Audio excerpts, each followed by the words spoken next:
रावी, व्यास और सतलुज, यहाँ तीन जो नदियाँ हैं वो बहती हैं यहाँ पे। इस नदी के जो किनारे की जो ज़मीनें होती हैं ना, वो मोस्टली जहाँ रेत होती है, यहाँ पे कीड़ी भी अपने खोदेगी ना जो ज़मीन को, तो यहाँ रेत निकलती है।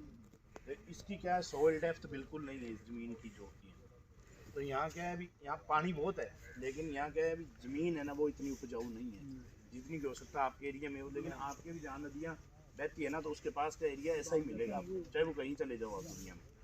उसके लिए भाई साहब, यार या तो सुनो या फिर थोड़ा दूर होकर बात करो। आपको जिस काम के लिए आए हो, कम से कम आप उसमें सोच के जाओ भी हम कुछ सीखने के लिए आए हैं। इतनी दूर उसका फायदा है। अब मैं बता रहा था आपको, वेस्टर्न यूपी का पार्ट है और हरियाणा और पंजाब की यहाँ सबसे बड़ी समस्या है धान लगने के बाद जब गेहूँ लगाते हैं ना, तो उसके बीच में गैप होता है सिर्फ 10 से 15 दिन का। 10 दिन का होता है, 15 दिन का होता है। उसमें क्या करते हैं किसान, जो पराली है उसको आग लगाते हैं। तो आग लगाने के बाद क्या होती है, वो जितना भी पराली का अवशेष है, फसल का अवशेष है, वो सारा क्या है, जल के ख़त्म हो जाता है। और उसके बाद क्या, किसान उसको जोत कर बिजाई कर देता है। कब से स्टार्ट हुई थी ये? स्टार्ट हुई जब से कंबाइन आई थी। कंबाइन 30 लाख हेक्टेयर में पंजाब की बात करते हैं, धान लगता है यहाँ पे, और उस धान की पराली का कोई भी यूज़ नहीं होता कहीं पे भी। हाँ जी, गुड मॉर्निंग सर। सर मैं अभी बात करूँ एक बार, मैं टीम के साथ था। 20,000 रुपये का था, 2 महीने का।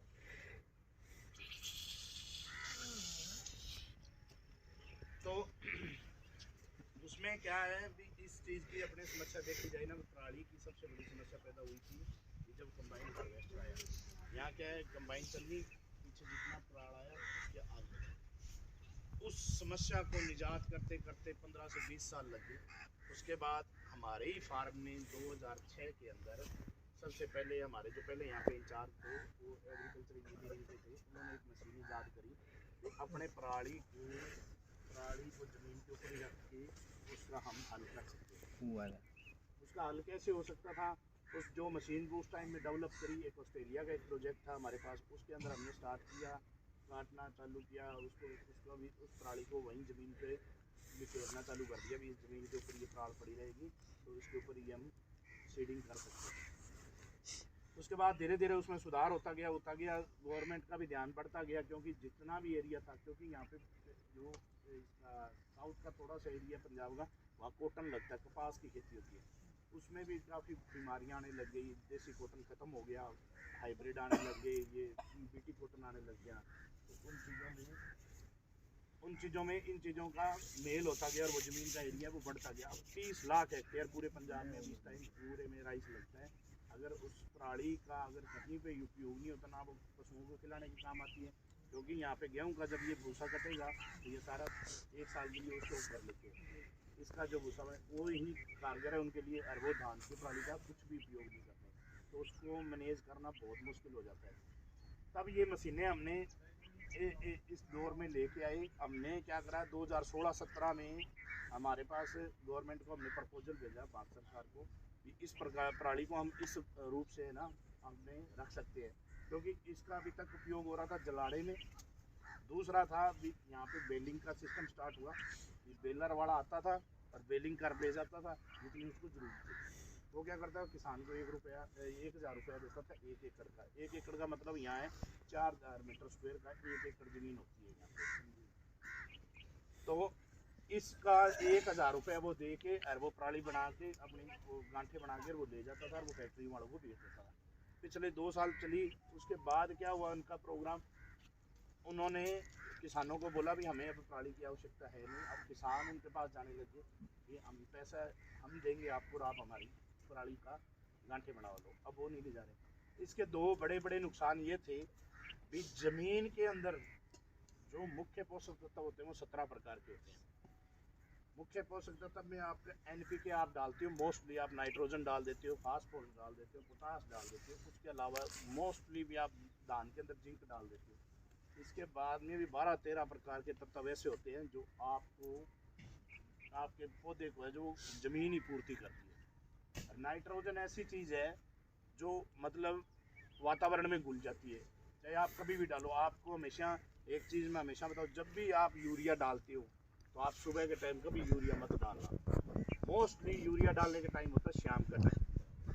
खेत में पानी देते हो उसके आगे आगे आप यूरिया डाल रहे हो तो वो हो जाता है, क्योंकि यूरिया का एक सिद्धांत है, वो उड़ता भी है ज़मीन में नीचे, पानी के साथ नीचे भी जाता है। आप जितनी यूरिया अगर एक बैग डाला है ना आपने, तो आपका 50% यूरिया आपका उसी टाइम खत्म हो जाता है। आपका 50% ही खेत में रहता है।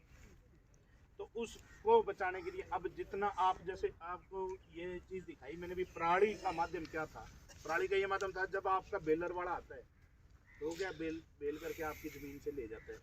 जब आप धान काटते हो या कोई भी फसल काटते हो, जितना आपके, जैसे कोई भी आपको मैं बता देता हूँ, जैसे ये बल्ली है, जितना इस पूरे प्लांट के अंदर जितना इस पौधे के अंदर है, जितना अपने नाइट्रोजन इस खेत में डाला है, जितने भी कोई भी उर्वरक इसमें डाला है, जितना भी फर्टिलाइजर हमने डाला है, 50% तो इन पौधों में चला जाता है, 50% इसमें आ जाता है।